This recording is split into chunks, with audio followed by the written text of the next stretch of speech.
নমস্কার, আমি মানসী। প্রত্যেকবারের মতো আবার নিয়ে চলে এসেছি আপনাদের সেই পছন্দের অনুষ্ঠান গল্প সঙ্গে সত্যি। প্রত্যেক পর্বের মতো এ পর্বেও আমার সঙ্গে আছেন চারজন বিশিষ্ট অতিথি এবং আছে একটি অত্যন্ত ইন্টারেস্টিং প্রয়োজনীয় টপিক। আগে টপিকে চলে যাই। আজকের টপিক, কেমন আছো নন্দিনী?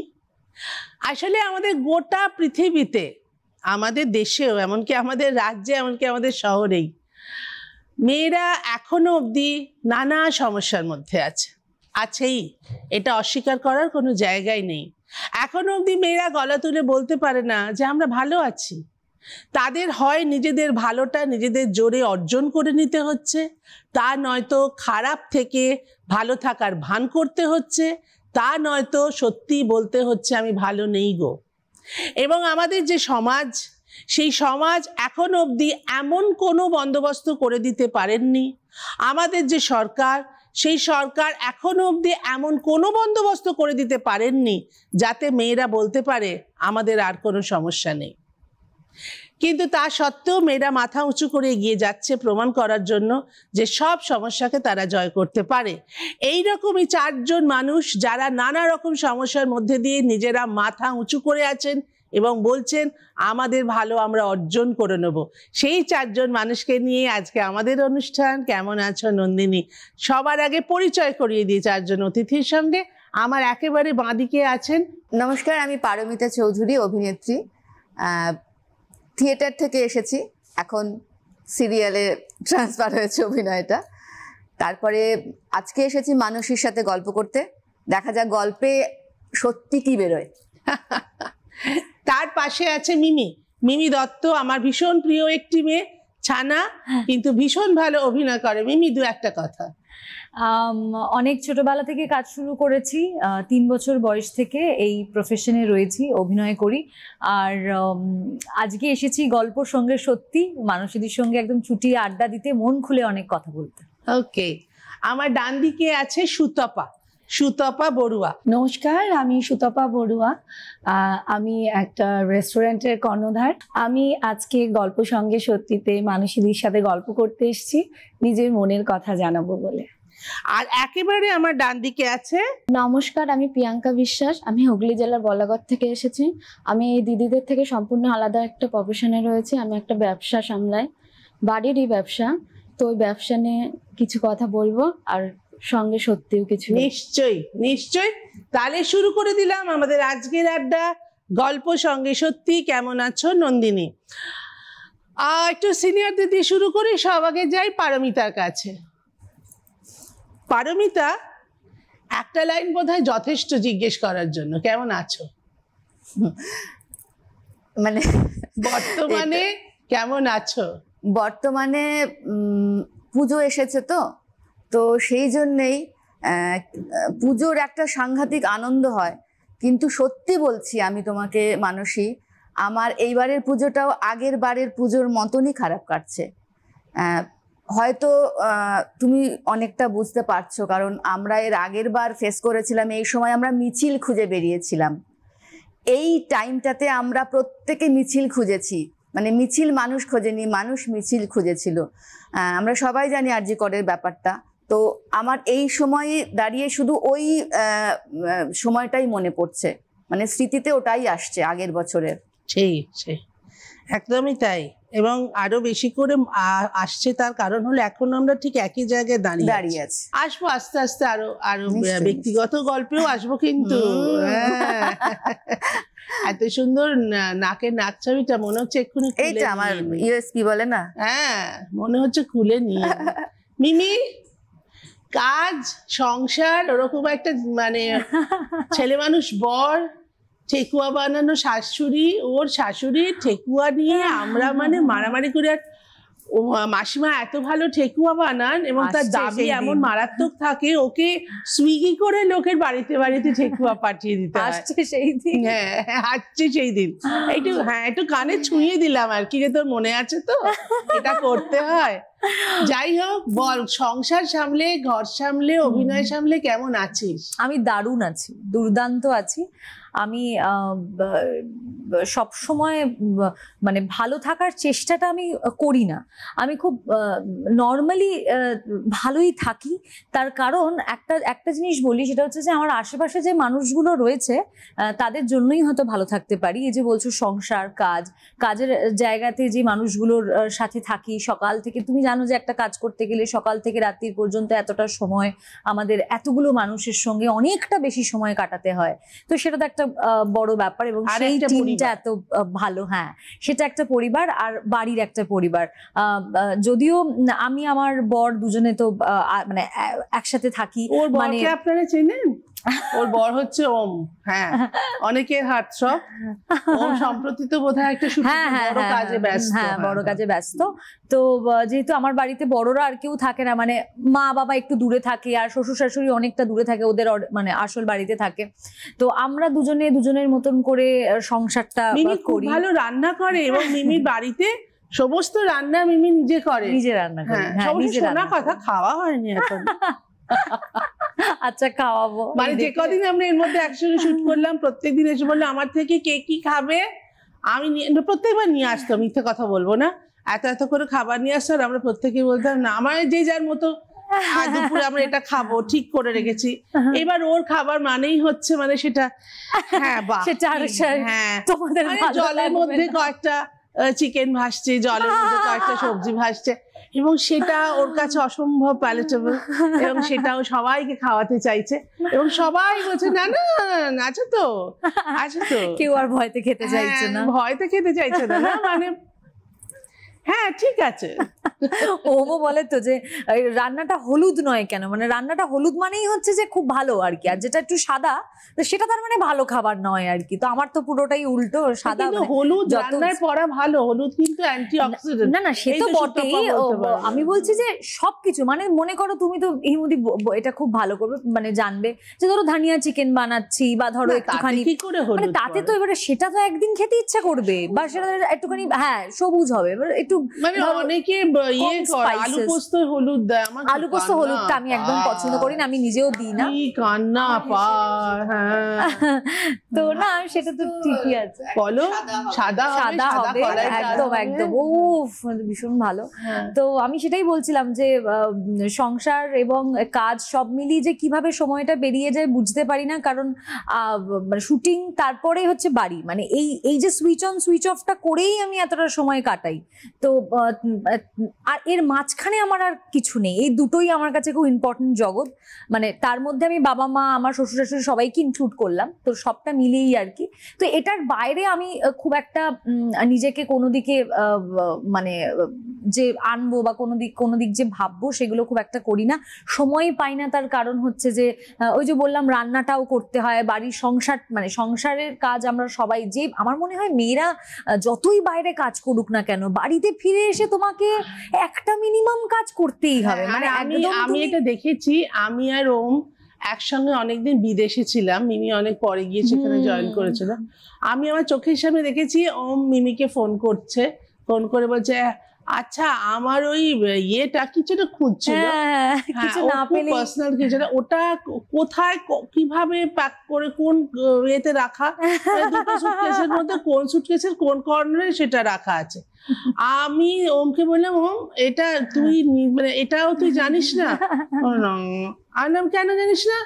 ওই তো সব করে দেয়, মানে বুঝতে পারছো ওর উপর চাপটা কি। একটা আলাভোলা বর, সে ভালো অভিনেতা হলে কি হবে, তো ভালো মানুষ বলে তাই জীবনটা চলে যাচ্ছে। বর বলে না, আমার মনে হয়, আমি জানি না, আমার বড় তাই পার্সোনাল কোনো ইউজের জিনিসও জিজ্ঞেস করে ওটা কোথায়। তো এটা মনে হয় সব ঘরেই আবার আমিও খুঁজে না পেলে জিজ্ঞেস করি কি করব, বাড়িতে দুজনে আমি খুঁজে না পেলে আবার আমাকে খুঁজে দেবে না, সেটা সে জানেই না। হ্যাঁ, আমার বর তো অদ্ভুত জিনিস জিজ্ঞেস কনফিউজ করে দেয়। হ্যাঁ, আচ্ছা ওই যে কাপড় মাপার ফিতেটা ছিল, সেই ফিতেটা আমি ইউজ করে এই কাঁচের টেবিলের এই দিকটায় রেখেছিলাম, সেটা কোথায় গেল? হ্যাঁ না এই অবধি তবু ঠিক আছে, ওটা কোথায়? হ্যাঁ না কবে রেখেছিলে? তা তো জানি না। যে ডেটটা বললো সেটা মোটামুটি মাস 5-6 আগে, মানে 5-6 মাস ধরে টেবিলটা ওটা পরিষ্কার ওখানে হবে না, থাকবে ওখানেই না, ওটা থাকবে। 6 মাস পর ওখান থেকে পেয়ে যাবে। মানে বুঝতে পারছো কোনো জিনিস সরিয়ে কোথাও রাখতে গেলে কত কষ্ট আর করতে হয়। আমার বাড়িতে মানে আমার বাড়িতে যদি কোনো অন্ধ মানুষ চলে যায়, তাকে যদি বলা হয় এখানে ওটা আমার বাড়িতে তাই। ভাবে হ্যাঁ, এইরকম আমার বাড়িতেও তাই, আমি সেভাবে রাখি, কিন্তু অন্ধ মানুষ হলেই খুঁজে পাবে, যাদের চোখ আছে তারা তারা কিন্তু পাবে। এমন অগোছালো করে দেয়, সামনে থাকলেও খুঁজে পাই। অগোছালো করে দেয় তো তারপর তখন কি হালটা হয় তুমি ভেবে দেখো। আর আমি তো একটু উল্টো পাল্টা বলি, মানে ওয়াশিং মেশিনটাকে বললাম আর কি ফ্রিজটাকে বললাম ওয়াশিং মেশিন, এইসবের ব্যাপার তো আছেই। আমিও করি, হ্যাঁ, মানে এটা আরেকটা ওয়াশিং মেশিনে ব্যাপার খাবার দাবার গুলো আমরা- ঢুকিয়ে দাও, এটা তো আমি না হামেশাই আমি বলি। ছেলে মেয়েকে প্রায় বলি সেটা যে তো আমিও বলি। একটু আলমারি থেকে ঠান্ডা জল বার করে দে। হ্যাঁ, হ্যাঁ। ও এটা তারপরে সবার আরেকটা যেটা আমরা সবারই খুব ঠিক বলি, ওই ইয়েতে আছে, এটা যে কি ইয়েটা যে কি? এটা আমি একমাত্র বুঝে ভেবেছি গেছে। আমাদের এখানে একটা টপিক রাখবো, এই না বলতে ওই হবে। টপিকে আমাকে আবার ডেকো। একদম। আচ্ছা আমাদের খুব সামনেই একটা ছোট্ট ব্রেক নিতে হচ্ছে, এই ব্রেকটা আমরা নিয়ে তোমাদের আড্ডায় আসবো। আপনারা জানেন আমাদের ছোট ছোট কয়েকটা ব্রেক নিতে হয়, তো ফার্স্ট ব্রেকটা চট করে নিয়েই আমরা ফিরে আসবো আবার নিয়ে কি সঙ্গে আরে গল্প সঙ্গে সত্যি। অপেক্ষা করুন।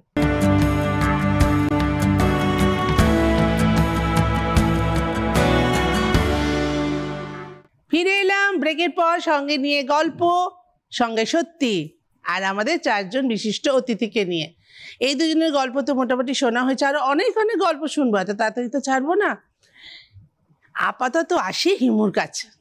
আমি যখন আমার জন্ম হয় প্রচন্ড কালো, আর মা আলো জগতের আলো। মা এভাবে তাকিয়ে বলেছিল যে এরকম একটা ব্যাঙের মতো মেয়ে হয়েছে আমার। তো আমার ছোট পিসি ছিলেন, তো আমার ছোট পিসি দেখে বলেছিলেন তুমি এভাবে কেন বললে, দেখবে এই মেয়ে একদিন কিছু করবে। তো আমার মনে হয় আমি মানে যে হিমু রাজা, সেই হিমু রাজা থেকে আমার নাম, যিনি পানিপথে আকবরের সাথে যুদ্ধ করেছিলেন, তার নাম দিয়ে পিসি আমার নাম দিয়েছিলেন। তা আমি বিশ্বাস করি মানসী দি যে আমি মেবি আমি রাজা নই, কিন্তু আমি একজন যোদ্ধা। নিশ্চয়ই ওয়ারিয়ার, আমরা সবাই যোদ্ধা। আমি এই কথাটাই বলছিলাম, আমাদের সবাইকে যুদ্ধ করতে হচ্ছে। আমাদের সামনে খুব ফুল বিছানো রাস্তা নেই। মজাটা হচ্ছে তুমি যখন এগিয়ে গিয়ে এটা রাস্তা তৈরি করে ফেলবে, তখন কিন্তু সেই রাস্তার উপর দিয়ে সবাই হাঁটবে, সবাই খুব গর্ব করবে তুমি আমাদের, তুমি আমাদের প্রাউড অফ ইউ। সে সো প্রাউড অফ ইউটা করার জন্য তার পেছনে যে লড়াইটা, সেখানে খুব একটা পাশে কেউ থাকে না। ঠিক আছে, এইভাবেই চলতে হয়। তোমরা কি এপার বাংলা না ওপার বাংলা? আমি জন্মসূত্রে বাংলাদেশি। চট্টগ্রাম। খুব। এই তুমি চট্টগ্রামের ভাষা জানো? খুব ভালো। একটু বলো। আমি বালাগুড়ি হইতারি। কি? আমি বালাগুড়ি হইতারি সাতগাইয়া কথা। এই দেখো কি বলে, আমি ভালো করে বলতে পারি চট্টগ্রামের কথা। খারাপ কথা, মানে এই ভাষায় যদি আমার সঙ্গে কথা বলে যায়, তো আমাকে কি বলছে, ভালো বলছে না খারাপ বলছে সেটাই। আমি রেগে গেলে কিন্তু আমার স্টাফদের সাথে যখন আমি কথা বলি, আমি রেগে গেলে তখন আমাদের ভাষা শুরু করে দেয়, তখন বলে ওই শুরু হলো ম্যাডাম। বকো দেই বকা, একটা দুটো শোনা, একটা অভ্যস্ত হয়ে যাবে।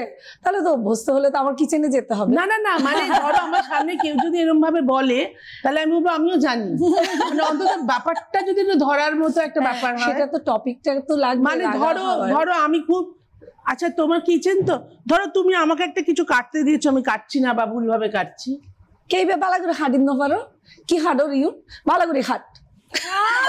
আমি লাস্টটা বুঝতে পেরেছি, ভালো করে কাট, ভালো করে হাট, হাট মানে কাট না হাট, এ অসম্ভব। এই যদি আমার সামনে, মানে আমার যদি ভালোবেসে জড়িয়ে ধরে চাট গাইয়া কথা বলে, আমি খুব কনফিউজ হয়ে যাবো, মনে হবে জড়িয়ে ধরে কি বলছে। মানে আমি নিজেও বাঙাল, আমি ফরিদপুরের বাঙাল। ছোট যখন ছিলাম তখন আমি মানে নর্মাল ভাষায় কথা বলতাম না, সব বাঙাল বলতাম, যেহেতু আমি আমার আম্মার কাছে বড় হয়েছিলাম, ঠাকুমা। হ্যাঁ, আম্মার এই ভাষা, আমাদের বাড়িতে সবাই বাঙাল বলে। এখনো আমি বর বাঙাল বলে না অতটা, আমি তো বড় হয়েছে আমার বাপের বাড়িতে, এবার ও ঢাকার অসুবিধা নেই, কিন্তু আমি এখনো নর্মালি থালা বলি না, তারপরে উদ লাগা, এরকমই এখনো বলি। না কিন্তু সে তো তবু বুঝতে হ্যাঁ, পারা যায়। এটা সুতপা তো অসম্ভব, অসম্ভব। এবং এত ফ্লুয়েন্টলি বোবো বোবো করে বলে দিচ্ছে। বাড়িতে সবাই এই ভাষাতেই কথা? একদম নয়। আমি মানে তোমার প্র্যাকটিসটা কি করে রইলো? প্র্যাকটিসটা অ্যাকচুয়ালি বাবা একদম চাইতেন না আমি এই ভাষায় কথা বলি। বাবার মনে হতো আমাকে আমার মুখে এই ভাষাটা ভাল লাগে না, মানে চট্টগ্রামের ভাষা। কিন্তু দেশ ছাড়ার পরে তখন মনে হলো মানে ওটাকে ভীষণ আপন মনে হলো। কত বছর বয়সে এসেছে? আমি 1993-তে আমি কলকাতায় এসেছিলাম পড়তে, কলকাতা বিশ্ববিদ্যালয়। আমি ক্যালকাটা ইউনিভার্সিটি আন্ডারে সংস্কৃত কলেজে ভর্তি হয়েছিলাম, পালি নিয়ে অনার্স, তারপরে মাস্টার্স করি। সবই স্পেশাল। তারপরে পালি ল্যাঙ্গুয়েজ নিয়ে, তারপরে আমি যাদবপুর ইউনিভার্সিটি থেকে লাইব্রেরি সায়েন্স করি। কিন্তু তারপরে আমি যখন অ্যাপ্লাই করলাম সিটিজেনশিপের জন্য, বিয়ে হলো আমার 99 সালে।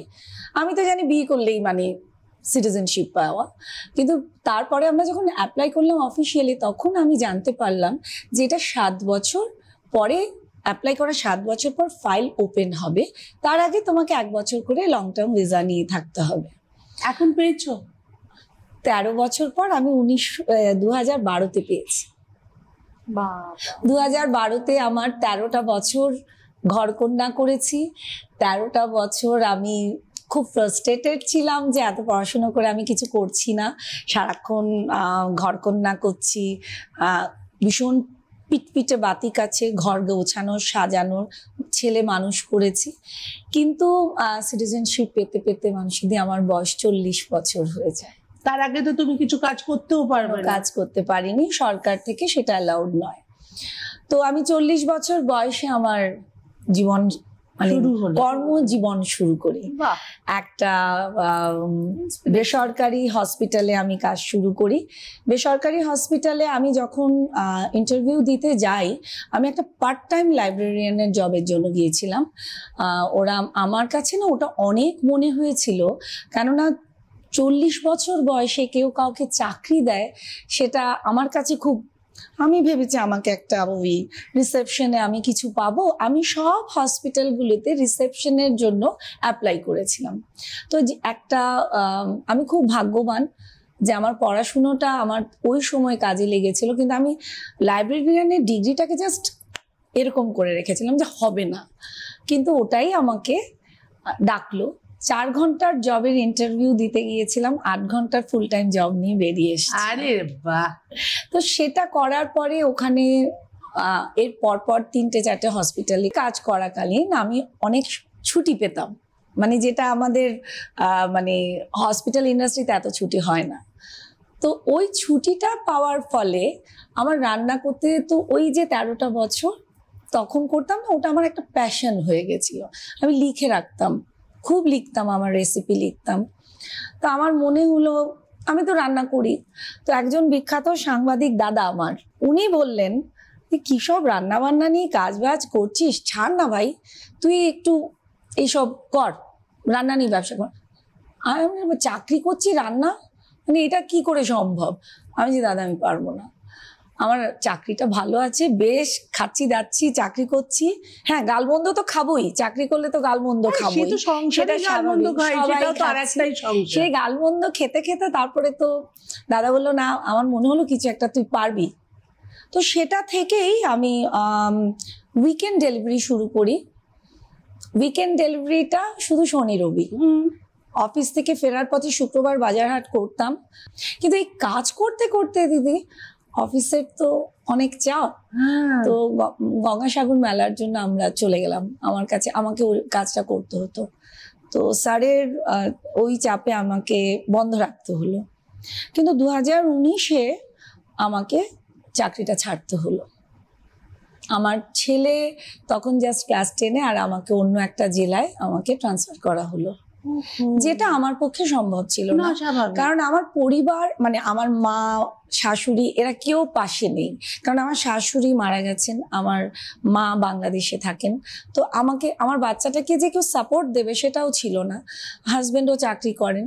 তো আমি সিদ্ধান্ত নিলাম অত বড় মাইনের চাকরিটা ছেড়ে দেবো। সবসময় স্যাক্রিফাইসটা মাদেরই করতে হয় না? তবে আমার ফ্যামিলিতে তা নয়, কিন্তু আমার ফ্যামিলিতে স্যাক্রিফাইস করেছে আমার বর। সে বলবো গল্প। সে আমি ছেড়ে দিলাম, ছেড়ে দিয়ে আমি একদম ডিপ্রেশনে চলে গেলাম। মানে আমার কাছে মনে হচ্ছিল যে 13টা বছর কিছু করিনি, তারপরে হাত পেতেছি, তারপরে নিজে রোজগার করছি, তারপরে আবার কি আমাকে হাত পাততে হবে, আমাকে আবার সেই যুদ্ধ করতে হবে? কেননা সময়টা ভীষণ হাত পাতার যে দুঃখটা, আমি বলবো দুঃখ এটাকে, সেটা কষ্ট। কেননা নিজে স্বনির্ভর না হওয়ার যে যুদ্ধটা, সেটা আমার উপর দিয়ে গেছে। আর স্বনির্ভর না একেবারেই না হলে অভ্যেস হয়ে যায়, কিন্তু একবার যখন আমি রোজগার করা শুরু করেছি, হ্যাঁ, একই তো অতগুলো বছর সেইটা সহ্য করে তারপরে একটা জায়গায় পা ফেলার পর সেই পাটা সরিয়ে নিতে হবে নিজের ইচ্ছে, সেটা খুব চাপের। তারপর তো আমি মোটামুটি একটা সপ্তাহ খাইনি, ঘুমোইনি, স্নান করিনি, সিরিয়াসলি। হাজবেন্ড একদিন এসে আমাকে মাথার পাশে বসে মাথায় হাত বুলিয়ে বলছে, কি হচ্ছেটা কি? হ্যাঁ, আমি কি করব, কাঁদছি। কি করবে তুমি? কিছু করবে, বাট আমি তোমাকে বলবো, এই 48 বছর বয়সে, 47-48 বছর বয়সে তুমি চাকরি করো না, তুমি এবার ছেড়ে দাও। কারণ আমি আজকে যদি খাওয়ার বিক্রি করব বলি, আমাকে তো কেউ চেনে না, কেন আমার থেকে খাবার নেবে, কিসের জন্য নেবে? সেই ব্যথা, সেই কষ্ট সব ভুলে আমি নতুন করে প্রথমে বাড়ি থেকে 1 মাস, তারপরে 2 মাস পরে গড়িয়া থেকে একটা জায়গায় ক্লাউড কিচেন করলাম। রান্না করি, ডেলিভারিও করি, বাজারও করি, বাসনও মাজি, আমি আর একটা মেয়ে। আমি জাস্ট ভুলে গেছিলাম মানুষীদের যে আমি একটা কর্পোরেট হাউসে কাজ করেছি, সব সময় ঠাটবাট নিয়ে চলেছি। আসলে কাজটা তো কাজই, কাজটা পরিপ্রেক্ষিত পাল্টে যেতে পারে, কিন্তু কাজটা তো সবসময় কাজ। এখানেই একটা কথা দিদি, এই যে কাজটা কাজ, যখন আমি এটা শুরু করব বলেছিলাম, তখন আমার কিছু আত্মীয় স্বজন, কিছু বন্ধু বান্ধব বলেছিল যে তুই কি কাজের লোক, তুই কি রান্নার মাসি, যে তুই রান্না করে ব্যবসা করবি? তোর এত খারাপ দিনকাল গেছে যে ক্যালকাটা ইউনিভার্সিটি থেকে ফার্স্ট ক্লাস পাওয়া ডিগ্রি আছে। আমি যে এটাকে এত অসম্মান কেন করা হবে? বাকি গল্প হবে, ঠিক বাকি রইলো। আর প্রিয়াঙ্কার সঙ্গে, প্রিয়াঙ্কা ফিরে এসে হবে গল্প, একটা ছোট্ট ব্রেক নিতে হবে, কারণ এত কথা বলে আমাদের গলা শুকিয়ে গেছে। চা কফি হবে তো? আপনাদেরও হয়ে যাক 1 কাপ করে চা। ফিরে আসছি ব্রেকের পর সঙ্গে নিয়ে গল্প সঙ্গে সত্যি।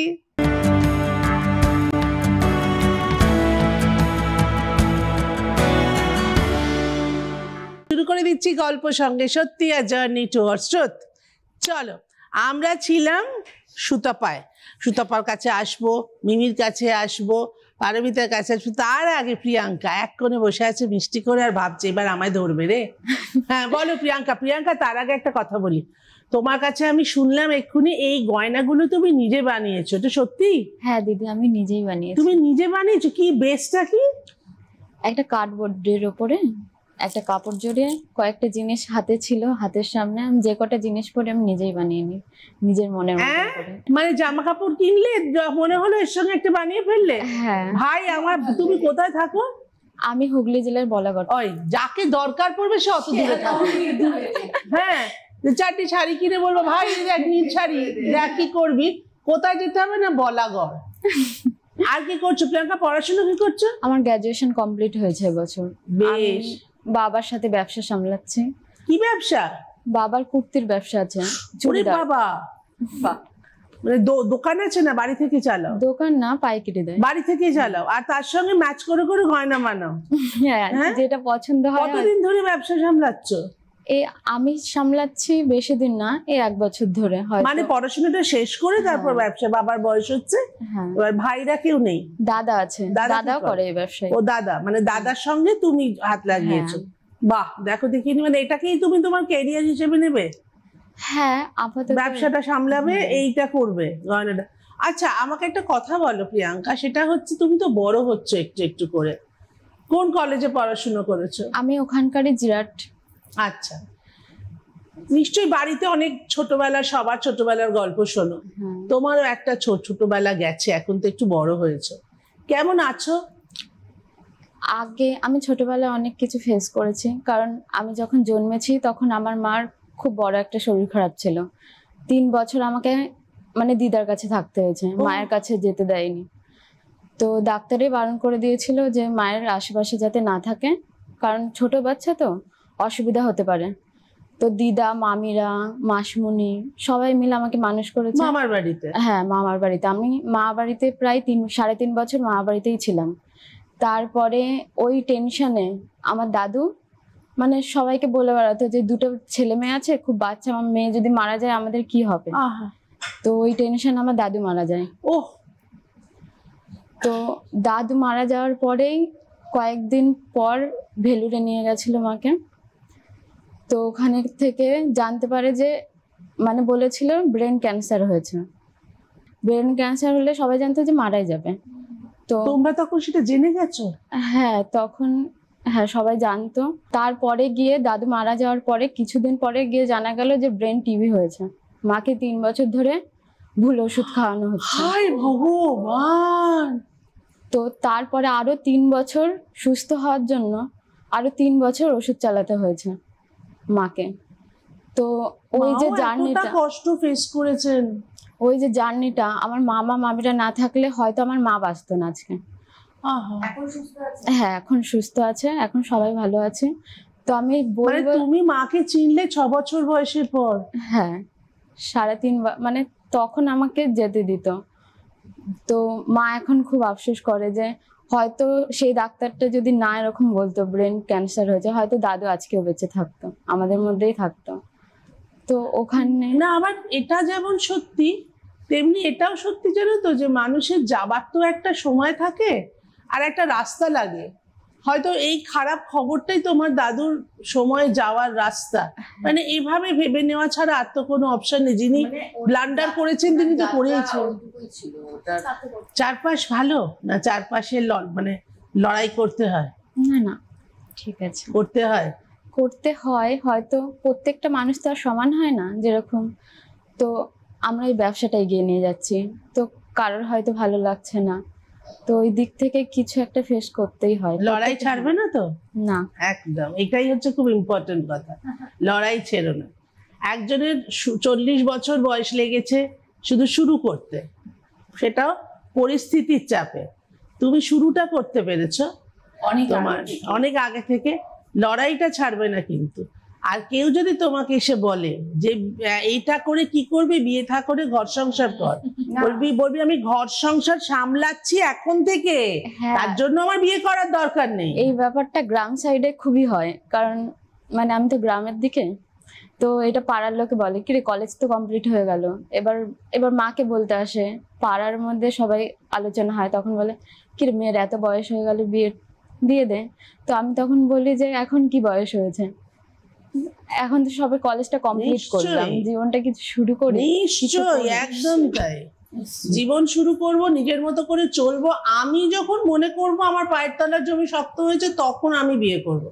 তোমরা কেন জোর করবে আমাকে? ব্যক্তিগত ডিসিশন, হ্যাঁ, এটার মধ্যে আর কারোর একদমই। কথা বলারই কোনো জায়গা নেই। কথা বলার জীবন তোমার, ভগবান তোমাকে চুজ করেছে, এত সুন্দর একটা জীবন পেয়েছো, হ্যাঁ, তুমি তোমার মতন জীবন যাপন করবে, এখানে কারোর কোনো কথাই সাজে না। আর কারোর কোনো কথা সাজতে সেটা পাত্তা দেওয়ারও কোনো প্রয়োজন ওটাই, নেই। মানে একদম কোনো কথা বলারই জায়গা নেই। ইদানিং ভীষণ দেখি, হ্যাঁ আগে তো ছিলই, এখন যেন আরো বেড়েছে। মানে যত বেশি মেয়েরা স্বাবলম্বী হচ্ছে, যত বেশি মেয়েরা বলছে আর তোমাদের সাহায্য দরকার নেই আশেপাশের মানুষদের, সেটা ছেলেই হোক মেয়ে হোক, তত বেশি যেন আশেপাশের মানুষদের নাক মানে নখ দাঁত এরকম করে বেরিয়ে পড়ছে।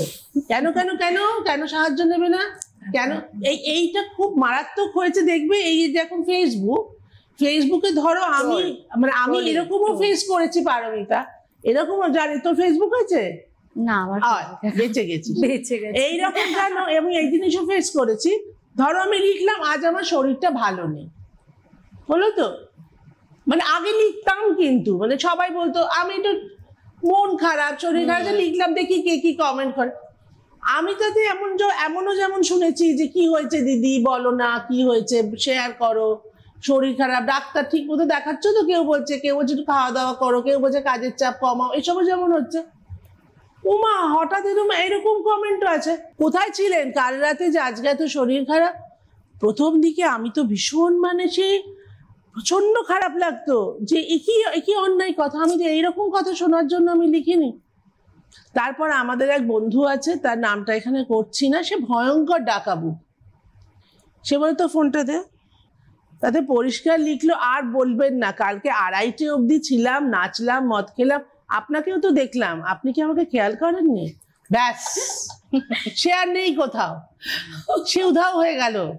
কোনো কমেন্ট বক্সে তার আর কোনো কমেন্ট নেই। কিন্তু এটা যারা পারে, সবাই তো পারে না। ফলে আর ইদানিং আমি দেখেছি ওই যে দাঁত নখ গুলো যেন ফেসবুক ট্রোলিংটা মারাত্মক বেড়ে গেছে। এটা নিয়ে টার্গেট করে কিন্তু মেয়েদের, হ্যাঁ সে তো অবশ্যই, ওটা তো সহজ উপায় না। ছবি দেওয়া, আমি ছবি তুলতে খুব ভালোবাসি, সাজতে ভালোবাসি। এই যে ছবি দেওয়া, ফেসবুকে ছবি দিলাম বা ইনস্টাগ্রামে ছবি দিলাম, সেটা নিয়েও কমেন্ট আসে, বরের ছবি কেন কম, বর কেন নেই সাথে। আরে ভাই, আমি নিজে একজন ইন্ডিভিজুয়াল, আমি নিজে কাজ করছি, নিজের মতো আছি, বরের ছবি লাগবে কেন? বরের জীবন, আমার কিছু ব্যক্তিগত জীবন আছে, সেটা তো আমি তোমার সাথে শেয়ার করব না। আমার বর আমার কাছে কখন ছবি তুলবে সেটা আমাদের একান্ত ব্যক্তিগত। এবং আমি অদ্ভুত লক্ষ্য করেছি, তোমার পারিবারিক কারণ বলো, তোমার সামাজিক কারণ বলো, তোমার পড়াশোনাগত কারণ বলো, তোমার রাজনৈতিক কারণ বলো, তোমার কর্মক্ষেত্র জনিত কারণ বলো, যে কোনো কারণ বলো, ওই যারা এই দায়িত্বটা নিয়েছেন সবার সমালোচনা করার এবং প্রমাণ করা যে তারা কত জানেন, তাদের পৃথিবী উল্টে গেছে। এই কনসেপ্ট পাল্টায়নি যে একটা মেয়েকে অপমান করতে গেলে সবাইকে তার চরিত্র এবং শরীর তুলে অপমান করা যায়। তাতে একটি মেয়ে ভীষণ অপমানিত বোধ করবে বলে এখনো তাদের ধারণা। এবং এখন আর সেই ধারণাটা করলে চলবে না, এখন আর সেই ধারণা করা যাবে না। কেননা আমি নিজে যেটা ফেস করি, এই যে আমি রান্না করি, আমার নিজের রান্নার আমি রেসিপি লিখি, আমার নিজের, দেখুন আমি যে রান্না করছি, আমি নিজের একজন শিল্পী, রন্ধন শিল্পী, তার সাথে সাথে আমি রন্ধন একটা ব্যবসা চালাই। তো সেটা সবার হয় না, কেউ রন্ধন শিল্পী একদম, পাশাপাশি রেস্টুরেন্ট চালানোটা আরেকটা কাজ। আমি দুটো একসাথে করি। তো আমরা হিউম্যান বিইং, আমাদের কিছু ভুলভ্রান্তি হয়, প্রতিদিন রান্না নুন চিনি সব এক হয় না, ভুল হতে পারে। কিন্তু যারা সমালোচনা করেন, যারা রিভিউ যারা মনে করেন যে তাদের সেই যোগ্যতা আছে সমালোচনা করার, না যারা খুব ভালো লেখেন মনে করেন, রন্ধন শিল্পী মনে করেন নিজেদেরকে, আচ্ছা ওনাদের কথা বলছো, হ্যাঁ, তারা আমাকে লিখছেন যে আমি একদম কিছু না জেনে খুব বাজে একটা রান্নার এই বিষয় না একটা খুব মজার কথা বলবো। তার আগে একটা ছোট্ট ব্রেক নিয়ে নি, কাপটাপ গুলো সরাতে হবে, আপনারা চায়ের কাপটা চট করে রেখে আসুন, এক্ষুনি আসছি ফিরে নিয়ে গল্প সঙ্গে সত্যি, আ জার্নি টুয়ার্ডস ট্রুথ।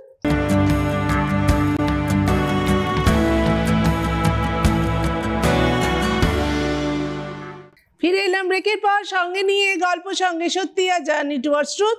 আমাদের আড্ডা প্রায় শেষের মুখে, কিন্তু আমরা ভীষণ ইন্টারেস্টিং একটা জায়গায় আছি।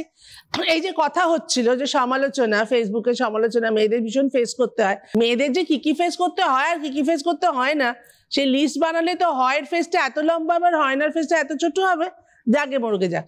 কদিন আগে আমার একটা অদ্ভুত অভিজ্ঞতা হলো এই ফেসবুকে। আমি কি একটা লিখতে গিয়ে আমি লিখেছি যে তাছাড়া সম্মান, সেই লেখাটার মধ্যে সম্মান শব্দটা ছিল। এবার বাংলা ভাষা অনেকটাই তো এখন ওই রবীন্দ্রনাথের কবিতার মতো, রবীন্দ্রনাথের রচনার মতো হয়ে গেছে, যে এখন কপিরাইট উঠে গেছে, এখন কত নতুন নতুন শব্দ হচ্ছে, কত শব্দ অন্যরকম হয়ে যাচ্ছে, যাকে ঠিক আছে হলো।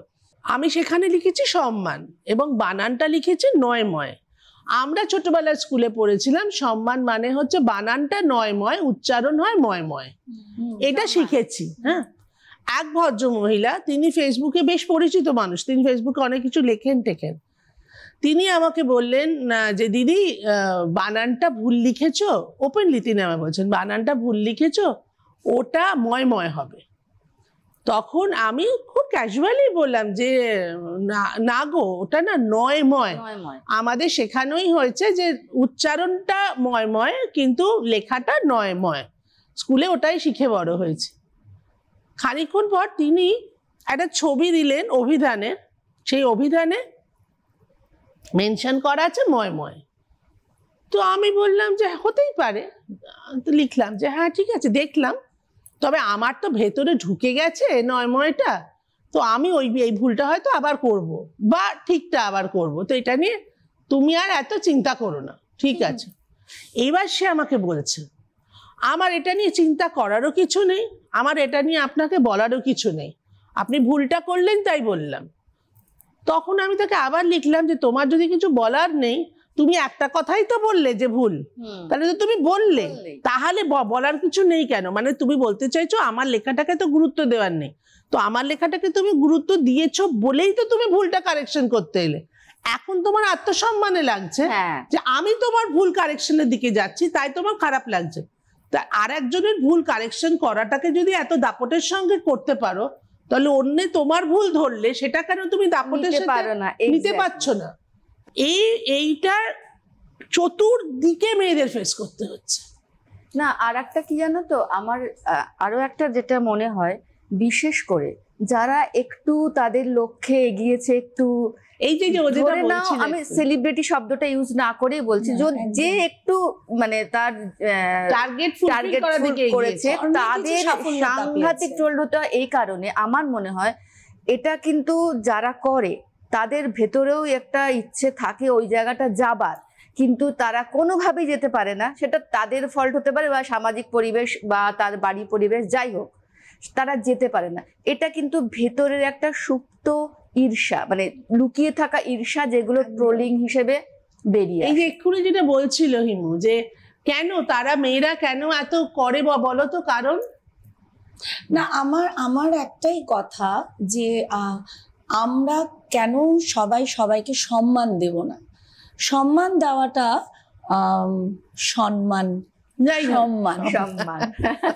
সম্মান তো আমাদের এই মেয়েদেরকে সম্মান দেওয়াটা, যে এই যে দিদি বলছেন, মানে আমি শুধু এই ফেসবুক বা এটার জন্য বলছি না। দেখুন, অনেকেরই ইচ্ছে থাকলেও সাফল্য আসে না বা করতে পারেন না, সবাই পারেন না, অনেকের পারিপার্শ্বিক অবস্থা, ব্যক্তিগত অনেক কিছু আছে। আমি তাদেরকে সম্মান করি, কিন্তু আমরা যারা কিছুটা পথ এগোচ্ছি, আমি চাইবো সবাই আমাদের পাশে থাকুন, ঈর্ষা না করে আমাদেরকে ভালোবাসুন, আমরাও আপনাদের ভালোবাসি, আমাদেরকে সম্মান করুন। এই যে প্রিয়াঙ্কা, দেখো প্রিয়াঙ্কা আজকে নিজের বাবার ব্যবসায় বাবার সঙ্গে হাতে হাত লাগিয়ে কাজ শুরু করেছে, নিজের গয়না বানানো। ওর বাড়িতে কিন্তু ইতিমধ্যে অফার চলে এসছে যে মেয়ে বিয়ে দিচ্ছ না কেন। তার মানে কারোর বাড়িতে হয়তো এই ধরনের মেয়ে আছে, তারা কিছু করছে না। কাজে এই বাড়িটির এই মেয়েটি আজ নিজের যোগ্যতায় এই জায়গাটা টুকটুক করে পৌঁছচ্ছে, কোথায়টা পৌঁছে যাবে হয়তো, তাহলে আগে সবাইকে তোকে আটকাও, হতে পারে। এই মানসিকতা ভালো মানসিকতা। আমার জীবনে আমি আমার বাবা মাকে দেখেছি, আমি তো খুব একটা কালচারাল পরিবেশে বড় হয়েছি। মানে আমি বলি যে আমি অর্থনৈতিক দিক দিয়ে নয়, এমনিতে আমি সোনার চামচ মুখে দিয়ে জন্মেছি, কারণ আমার বাবা মা দুজনেই নাটকের অভিনয়, হ্যাঁ, ভীষণ ভালো ওদের ছিল। মানে আমি ক্লাসিক্যাল রেওয়াজ শুনে ঘুম ভেঙেছে আমার, এরকম একটা পরিবেশে আমি বড় হয়েছি। এবং এখনো অবধি যা আমি এসেছি, আমার বাড়ি বলো, আমার বন্ধু বান্ধব বলো, প্রত্যেকের থেকে আমি প্রচুর সাপোর্ট পেয়েছি। সবসময় সমালোচনা মানে একদম নয়, সমালোচনা করবেন না, কারণ সমালোচনা করতে গিয়ে সবাইকে ভাববেন যে আমি সমালোচনা করার যোগ্য। ও যে জায়গাটায় পৌঁছেছে, আমি কি সেই জায়গাটায় পৌঁছতে পেরেছি যে আমি সমালোচনা করব? এই উপলক্ষে তখন বলছিলাম না, একটা কথা বলবো, যে মেয়েদেরই শুধু স্যাক্রিফাইস করতে হয় তা কিন্তু সবসময় নয়। এই পরিবার পাশে আছে, এই জায়গাটায় কথাটা মনে পড়লো। আমার বাড়িতে একটা সময় একটা পরিস্থিতি তৈরি হয়েছিল, তখন আমাকে এবং শঙ্খকে সিদ্ধান্ত নিতে হচ্ছিল যে কে বাড়িতে থাকবে। দুজন একসঙ্গে বাড়ির বাইরে বেরিয়ে যাব, এটা সম্ভব হচ্ছিল না, যে কোনো কারণেই হোক। এবং আমি যে কাজটা করি সেখানে আমার মুখটাই বিক্রি হয়, আমি বাড়িতে থাকলে সেটি হবে না। এক কথায় শঙ্খ তখন ইস্টার্ন রিজিয়নে মানে একটা টপ লেভেলে আছে, একটা ভয়ঙ্কর রকম বেশি মাইনে পায়। মানে আমরা তার কাছে কুই কুই করে ইঁদুর বাচ্চার মতো সেসব ইনকাম টিনকাম পাত্তাও পায় না আর কি তার কাছে। একটা রাতের সিদ্ধান্তে শঙ্খ সেই চাকরিটা ছেড়ে দিয়েছিল, দিয়ে এই কথাটা বলে মানে আমি যদি কাজটা ছেড়ে দিতাম, ঘরে বসে থাকতাম, মানে আমার খাওয়া পড়া সেফটি পিন থেকে শুরু করে সোনার গয়না কিছুরই কিন্তু কোনো অভাব হতো না। ফিনান্সিয়ালি আজকে কিন্তু আমরা সেই জায়গায় নেই, কিন্তু এক কথায় শঙ্খ এই কথাটা বলেছিল, আমি ইন ফিউচার চাইলে বাড়িতে থেকে ব্যবসা ট্যাবসা অনেক কিছু করতে পারবো, তুমি বাড়িতে বসে কিছু করতে পারবে না, তোমাকে বেরোতেই হবে, আদারওয়াইজ ছেড়ে দিতে হবে। তোমার এতদিনের যে চেষ্টা একটা করে নিজেকে একটা জায়গায় নিয়ে এসছো, সেটা তুমি ছেড়ে দেবে? যাও। আমি হাঁ করে মুখে থেকে তাকে বললাম, চাকরি ছেড়ে দেবে? বললো হ্যাঁ, 2 বছর তুমি সংসারের দায়িত্ব নাও। এবং 2 বছর মানে 2 বছর, দেখো বলতে গিয়ে আমার গায়ে কাঁটা দিচ্ছে, 1.5 বছরের মধ্যে শঙ্খ নিজের ব্যবসা দাঁড় করিয়ে ফেললো, বিশাল করে বড় করে, এখন তো তার বিশাল রমরমা ব্যাপার। এবং 2 বছর মানে 2 বছরই, মানে এখনো যদি আমি ওকে বলি যে আমি আর কাজ করব না, বলবে করো না। ও যেমন পরিষ্কার বলছে যে ওর ফ্যামিলি যদি ওর পাশে না থাকতো তাহলে আজকে সাহসটাই ও দেখাতে পারতো না, এতদিনে হয়তো বিয়ে হয়ে যেত। মিমিরও তো তাই। ঢুকবে বাড়িতে, যখন ঢুকবে তখন তো তুমি ওই অশান্তিটা ফেস করবে, সেখানে যদি শান্তি না থাকে একদমই তাই, তাহলে তো তুমি মুভি করতে পারবে একদমই, তাহলে তুমি নন্দিনী হতে পারছো না। সব দিক ওইটা তখন ওই যে একটা ভীষণ একটা ফ্রাস্ট্রেশন তৈরি হয়, বাড়িতে এসে যদি শান্তিটা না পাও তখন সেটা খুব খুব কষ্ট লাগে। আমরা সবাই ভাগ্যবতী যে আমাদের সবার বাড়িতে সেই শান্তিটা আছে। আর তুমি যাকে বিয়ে করবে তাকে পরিষ্কার এই কথাটা বলবে তো যে কাজকর্ম করতে দিতে হবে। Very good, very good. ঠিক আছে, চলো আমরা আশা করব যে আমাদের সঙ্গে ছানাটা খুব মাথা উঁচু করে এভাবেই থাকবে। আর আমরা তো যে যার মতো জায়গায় রয়ে গেলাম, তোমরা এলে এখানে আজকে আমাদের সঙ্গে গল্প করলে, এটাই আমাদের ভীষণ ভীষণ ভালো লাগছে। আর এতটা ভালো লাগার বিনিময়ে আমরা তোমাদের ছোট্ট একটা উপহার তুলে দেব। এভাবেই থাকো মাথা উঁচু করে, আমরা যেন এভাবেই মেয়েরা বলতে পারি যে হ্যাঁ আমরা পারি, আমাদের ওই যে নারী, আমরা পারি, তাই তো? হ্যাঁ আমরা পারলেও পারি, কিছুটা পারি। আর কিছু না হোক আমরা আমাদের ইচ্ছেটা মুখ ফুটে বলতে পারি যে এটা আমরা চাই। এবং আপনাদের সবাইকে একটা কথা বলছি, আপনারা আজকে যে গল্পগুলো শুনলেন সেই গল্পগুলোর মধ্যে নিশ্চয়ই একটা কথা উঠে এলো যে ওই মেয়েরা চাইলে পারে, এবং সেই চাওয়ার মধ্যে একটা জিনিস যেন থাকে, সেটা খুব ইম্পর্ট্যান্ট। কি কাজ করতে চাইছেন না, কিভাবে কাজ করতে চাইছেন না, আপনি চাইছেন, এবং আপনি যে চাইছেন এই চাওয়াটাই যেন আপনার 1 নম্বর প্রায়োরিটি হয়। কখনো যেন মনে না হয় যে অন্য কেউ আমার চাওয়াটা ঠিক না ভুল এটা ঠিক করে দেবে, না, আগে নিজের ইচ্ছেটা নিজেকে বলতে হবে, এটা মাথায় রাখবেন। আপনারাও আমাদের খুব ভালোবাসার নন্দিনী, তাই তো? ভালো থাকবেন আমার নন্দিনীরা। আর এই নন্দিনীদের জন্য ছোট্ট উপহার, আবরণ রঙিন, প্রতিদিন আবরণকে সঙ্গে নিন। আবরণ বাংলা ও বাঙালির নানা ঐতিহ্যপূর্ণ শাড়ির সঙ্গে প্রাদেশিক নানা শাড়ির সম্ভার এবং পুরুষদের অসাধারণ কালেকশন, তাই সবসময় সঙ্গে আবরণ। আমাদের টিমের একটা মিষ্টি মেয়ে সৃজিতা চলে এসেছে। পারমিতা, তোমার জন্য একটা ছোট্ট উপহার আছে আমাদের তরফ থেকে। ওকে, থ্যাংক ইউ। মিনির জন্য থ্যাংক ইউ। এটা সুতপার জন্য আমাদের হিমু দিদি, আর ওটা প্রিয়াঙ্কার জন্য।